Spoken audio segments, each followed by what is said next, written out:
Socrates বলছিলেন সেই নেতাই শ্রেষ্ঠ নেতা যে অনিচ্ছুক নেতা। মাউদ ভাই অনিচ্ছুক নেতা, তাই উনার বাংলাদেশের সেরা নেতা হওয়া সম্ভব। আমাদের মার্কা হবে বাম্বু, বাম্বু, বাম্বুর দাবরানিতে দেশকে আবার সঠিক রাস্তায় নিয়ে আসবো। এই 62% থেকে বাংলাদেশের আগামীর রাজনীতি উত্থিত হবে। আগামী ফেব্রুয়ারিতে নির্বাচন হবে কিনা তা নিয়ে অনেকের সন্দেহ আছে, আমারও আছে। এর মধ্যে নাসিরউদ্দিন পাটোয়ারি তো ঘোষণায় দিছে যে ফেব্রুয়ারিতে নির্বাচন হবেই না। তবে আমি সবাইকে ফেব্রুয়ারিতে নির্বাচনের টার্গেট নিয়ে প্রস্তুতি নিতে বলি। এরা না বললে আবার বিএনপিওয়ালারা বলবে আমি নির্বাচন পিছাইতে চাই। তবে এই নির্বাচনে কি হবে তা নিয়ে আমি এক সপ্তাহ আগে বলছিলাম যে এই নির্বাচনে খেলা হবে, অপ্রত্যাশিত ফলাফল হবে। এডিটর সাহেব এনার দেখা দেন, নাহলে ব্যাক ফাপড় নিতেছি। উনি আশায় আছেন একটা ভালো নির্বাচন দিতে পারবেন, দিতে পারলে ভালো, তবে আমি খুব ভরসা পাইতেছি না। তবে এই নির্বাচনে খেলা হবে, অপ্রত্যাশিত ফলাফল হবে, আমি আগেই বলে রাখতেছি। দেখেছেন? আর আল্লাহর কি কাম, এটা নতুন জরিপ আসিছে। আসেন আমরা আগে সেই জরিপের ফলাফলটা দেখে আসি। 12% মানুষ বিএনপিকে ভোট দিবি বলিছে, 10.4% মানুষ জামাতে ইসলামীকে ভোট দিবে বলিছে, মানে 10.5% মানুষ।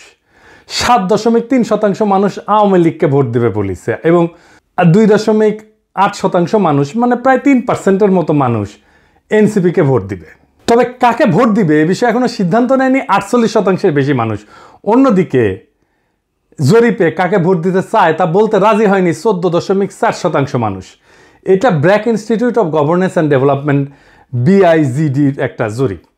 8 মাস আগে গত অক্টোবর মাসে একই প্রশ্ন করা হয়েছিল এবং এরাই এই স্টাডিটা করছিল। সেখানে 16.30% মানুষ বিএনপিকে ভোট দিতে চাইছিল। এইটা স্যার গতবার আর এইবারেরটা একটু পাশাপাশি দেখেন, তাহলে বুঝবে যে কেমন কমিছে। 11.30% মানুষ জামাতকে ভোট দিতে চাইছিল এবং 2% মানুষ এনসিপিকে ভোট দিতে চাইছিল। তার মানে জরিপ অনুযায়ী 8 মাস পরে বিএনপি এবং জামাতের ভোট কমিছে, এনসিপির সামান্য কিছু বাড়িছে।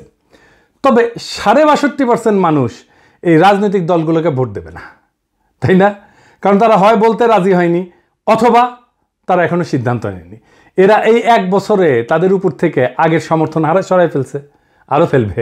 বিএনপির জনসমর্থন, দলের জনসমর্থন 26.32% কমিছে। হে প্রভু হরিরাম কৃষ্ণ জগন্নাথ প্রেমানন্দী, ইয়া ক্যা হুয়া? এডিটর সাহেব অরিজিনালটা শুনে দেন একটু। हे प्रभु, हे प्रभु, हे हरि राम कृष्ण जगन्नाथ प्रेमानंदी, ये क्या हुआ? गलाव में पानी आ गया, गामछा भी खुल गया मेरा, लगती ये देखिए। হ্যাঁ, সাপ্রি ইনস্টিটিউট অফ ক্রিটিক্যাল থিঙ্কিং এর হোয়াটসঅ্যাপ শাখার গলা পর্যন্ত পানি আগা। বিএনপিকে জিততে পারবে, তারা মনে করতেছে পারবে, কারণ আওয়ামী লীগের এই 7.3% ভোট তারা নিবে। কিভাবে তারা নিবে, কৌশল কি, আসেন সেটা একটু বুঝে দেখি। তারা তাদের নেতাদের একটা অংশকে মুজিব, ধানমন্ডি, 32 নম্বর আওয়ামী লীগ নিষিদ্ধ করা প্রশ্নে আওয়ামী লীগের যে বয়ান সেটা ফেরি করার কাজে নামাই দিছে। আমরা জানি এই যে শেখ রুমিনুর রহমান, ফজা পাগলা, হাবিবুর রহমান হাবিব, এরা তো কেন্দ্রীয় পর্যায়ে, এমনকি জেলা পর্যায়ে, উপজেলা পর্যায়ে পর্যন্ত আওয়ামী লীগের ভোটার, বিশেষ করে হিন্দু সম্প্রদায়ের কাছে তারা একই বয়ান ফেরি করিচ্ছে।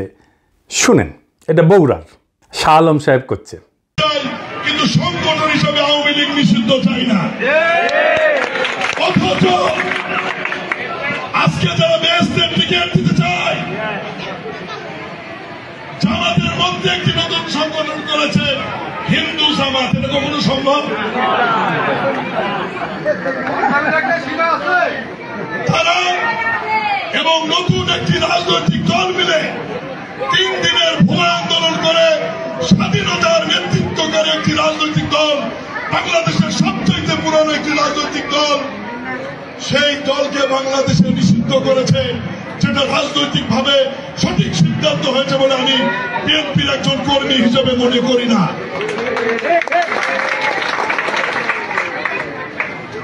এই বাংলাদেশের ইতিহাস লিখতে গেলে মহান স্বাধীনতার ঘোষক শহীদ রাষ্ট্রপতি জিয়াউর রহমানের নাম লিখতে হবে।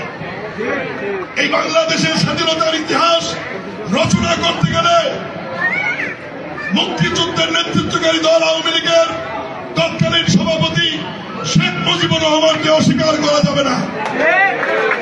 এই 2 নেতাকে অস্বীকার করে নতুন বাংলাদেশ বিনির্মাণের কথা বলে তো তাতে হয়তো এই 7%-এর 4-5% ভোট পাইতেও পারে, কিন্তু এটা পাইতে গিয়া আরো 8-10% নিজস্ব ভোট সে হারাবে। তাহলে আসলে রাষ্ট্র ক্ষমতায় কে যাবে? আপনারা বুঝতে পারতেছেন যে যারা এখনো সিদ্ধান্ত নেয়নি কাকে ভোট দেবে এবং যারা বলতে চায়নি, তারাই আসলে ঠিক করবে কারা রাষ্ট্র ক্ষমতায় যাবে। তো যাই হোক, এইটা আলোচনাটা বিস্তারিত আসার আগে বিএনপি দলটা কিভাবে ফাংশন করে সেটা একটু বুঝাই। তাইলে এই যে কেন এই রুমিনুর রহমানরা এই কাজ করে এটা বুঝতে পারবেন, এবং কিভাবে তারেক রহমানের নিরঙ্কুশ নিয়ন্ত্রণ নিশ্চিত হয় দলের মধ্যে এটা বুঝতে পারবেন। আর এই পদ্ধতিটা বিএনপির সবচেয়ে বড় দুর্বলতা।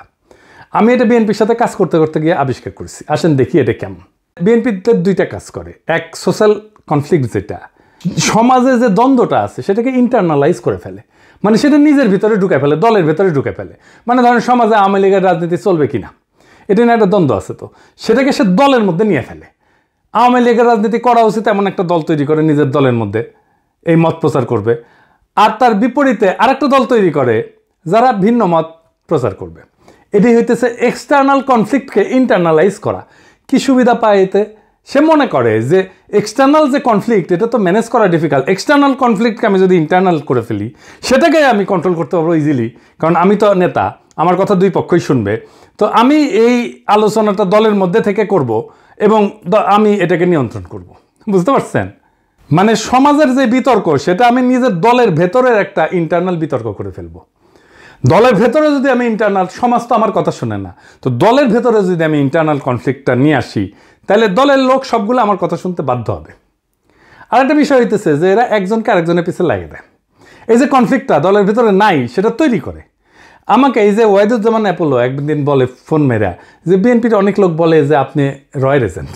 হ্যাঁ, তার মানে কি বুঝেছেন? তো তার মানে এটাই যে শুনে হয় আমি বিব্রত হব বা সংকুচিত হব বা ভয় পাবো, এবং আমি একটা আশ্রয় খুঁজবো, এবং আমাকে এমন একটা মহাশক্তির কাছে পাঠাবে যে আমাকে আশ্রয় দেবে, অথবা সেই আশ্রয় দেবে। তার মানে বুঝেছেন তো? বা সেই বলবে আরে ব্যাপার না, আমি দেখতেছি, আমার উপরে ছেড়ে দেন। হ্যাঁ, তো সে তার দলের লোকদের উপর আনুগত্যটা কেনে, তারা এটা চাপে ফেলে ভয় দেখায়, আনুগত্য আদায় করে। এটা বিএনপির কৌশল। যাই হোক, এই যে এক্সটার্নাল কনফ্লিক্টটাকে ইন্টারনালাইজ করে ফেলা, এটা তার নির্বাচনে আওয়ামী লীগের ভোট টানার একটা কৌশল। তো যাই হোক, এখন এই যে নির্বাচনী জরিপ, এটার প্র্যাকটিক্যাল ফলাফলটা প্রথম ফল হইতেছে বিএনপি আগামী সরকার গঠন করতে পারছে কিনা এটা বিরাট সন্দেহের মধ্যে পড়ে গেল। ধরেন এনসিপি আর জামাত ঐক্য হইল, ওইদিকে বিএনপি নিজের ভোটের সাথে আওয়ামী লীগের ভোট আর জাপার ভোট মিলে একটা হাড্ডাহাড্ডি লড়াই হইল। তাও কি বিএনপি বা এনসিপি জামাত ক্ষমতা আসতে পারতেছে? না, পারতেছে না। কারণ 62.5% মানুষ জামাত, বিএনপি, এনসিপি কাউরে এই 62.5%-এর ভয়েস হয়ে উঠতে পারবে যারা, তারাই আগামী সরকার তৈরি করবে। তাইলে কিভাবে এটা গড়ে উঠবে? বাংলাদেশ একটা রাজনৈতিক ফ্রন্ট গড়ে উঠবে। প্রকৃতি শূন্যতা পছন্দ করে না। এই 62% মানুষের একটা ফ্রন্ট গড়ে উঠবে। এই মানুষকে ভয়েস দিতে হবে। এই ফ্রন্ট দেশের নির্বাচনে জিতে আসবে। কিভাবে? ধরেন কয়েকটা ব্রড ইস্যুতে যদি একটা ঐক্য হয়। 1 নাম্বার, বাংলাদেশে ভারতীয় আধিপত্যবাদের অবসান হবে। 2 নাম্বার, স্বাধীনতা, সার্বভৌমত্ব, জাতীয় মর্যাদা এবং আঞ্চলিক অখণ্ডতা অক্ষুণ্ণ রাখতে হবে। 3 নাম্বার, আওয়ামী ফ্যাসিবাদের চিরস্থায়ী অবসান ঘটাইতে হবে। 4 নাম্বার, একটা ইনসাফ ও সাম্যের বাংলাদেশ বানাইতে হবে। তো এই ইস্যু নিয়ে যদি ফ্রন্ট হয় তাহলে এই 62.5% সেই ফ্রন্টের সাপোর্টার হয়ে যাবে। এন্ড কইতে পারেন এমন কোনো ফিগার আছে যে এই ফ্রন্টের নেতৃত্ব দিতে পারবে? আছে, অনেকেই আছে। আমি আজ একজনের নাম বলবো, মাহমুদুর রহমান। উনি এই ফ্রন্টের নেতৃত্ব যদি দেন সবাই ওনার পাশে এসে দাঁড়াবে। ইলিয়াস, কনক, পিনাকির কথা বাদই দেন, এরা মাহমুদ ভাই আওয়াজ দিলে ঝাঁপে পড়বি। এর বাইরে হেফাজত, ইনকিলাব মঞ্চ, আপ বাংলাদেশ, এবি পার্টি, ইসলামী শাসনতন্ত্র আন্দোলন, এরা সবাই এসে দাঁড়াবে। এটাই হয়ে উঠবে রাজনীতির মেইন স্ট্রিম। এনসিপি আর জামাতের কোনো অপশন থাকবে না এই ফ্রন্টে জয়েন না কইরা। বিএনপিও আসতে পারে এই ফ্রন্টে, স্বাগত জানাই আমরা। এই ইস্যুতে ঐক্য হইলে ওয়াই নট, কিন্তু সিট যা দেব মাইনা নিতে হবে। এই ফ্রন্ট মানে বিএনপির বিরুদ্ধে যাওয়া না, কিন্তু বিএনপির বিরোধিতা করাও না, বরং অ্যান্টি ফ্যাসিস্ট, অ্যান্টি ইন্ডিয়া সমস্ত শক্তিকে একটা কমন গ্রাউন্ডে নিয়ে আসা। আমি তো চাই বিএনপির আলতাফ হোসেন চৌধুরী ভাই উনি জিতে আসেন, ইয়াংদের মধ্যে শহীদুদ্দিন চৌধুরী এনে জিতে আসুক, আমি এটা চাই। কিন্তু রুমিন ফারহানা হারুক, হাবিবুর রহমান হাবিব হারুক, ফজা পাগলা হারুক। আমি যদি ইলেকশনের আগে দেশে যেতে পারি, আমি আলতাফ ভাইয়ের এলাকায় গিয়ে ক্যাম্পেইন করে দিয়ে আসবো, যেন উনি যেতে ধানের শীষের ক্যাম্পেইন করে দিয়ে আসবো। আমার ক্যাম্পেইনের দরকার নাই ওনার জেতার জন্য, উনি এমনি জিতবেন, কিন্তু আমি যাব আমার নিজের মনের শান্তির জন্য যাব, যে আমি আলতাফ ভাইয়ের ইলেকশনে কিছু কাজ করেছিলাম। তো এই যে ফ্রন্ট, এই ফ্রন্টের সুবিধা কি হবে? এই ফ্রন্টের রাজনৈতিক দলের মাতবরি থাকবে না। রাজনৈতিক দলগুলোকে কিন্তু দেশের মানুষ পছন্দ করে না, বিশ্বাসও করে না। সেজন্য রাজনৈতিক দল অ্যান্টি হাসিনা লড়াইয়ের নেতৃত্ব দিতে পারেনি। এটা মাইনে নিতে হবে। সবাইকে। এই ফ্রন্ট 2024-এর বিপ্লব যারা করছে সেই রকম একটা জনগণের ফ্রন্ট হইয়া উঠবে। রাজনৈতিক দল যা খুশি তাই করতে পারবে না। এনসিপির বালখিল্যতা, জামাতের রাজনৈতিক ভুল, অন্য ছোট দলের ন্যাশনাল ইম্প্যাক্ট তৈরি করার অক্ষমতা সব দূর হয়ে যাবে।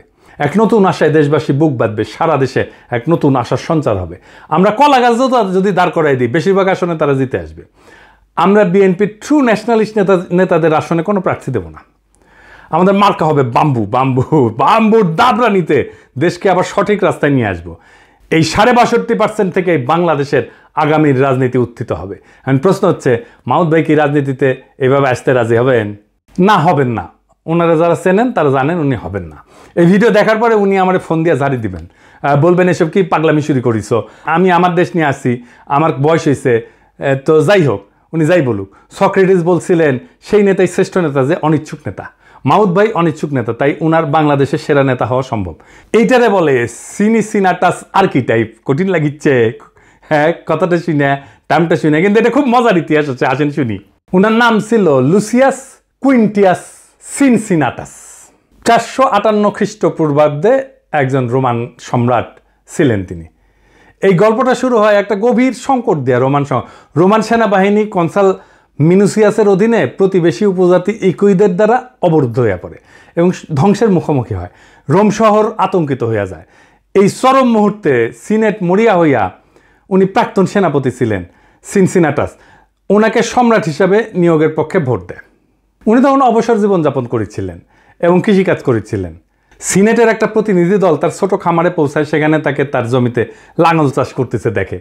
দেশের ডাকে সাড়া দিয়ে সিনসিনাটাস একটা নতুন সেনাবাহিনী গঠন করে এবং অসাধারণ সামরিক অভিযানে একদিনের মধ্যে ইকুইদেরকে পরাজিত কইরা অবরুদ্ধ রোমান বাহিনীকে উদ্ধার করে রোম শহরকে রক্ষা করে। 6 মাসের জন্য ওনাকে সম্রাট বানানো হয়েছিল, কিন্তু 15 দিন বা 16 দিন পরে উনি ক্ষমতা চাইরা আবার চলে যান, ওনার ক্ষেতের মাঠে চলে যান কৃষিকাজ করতে।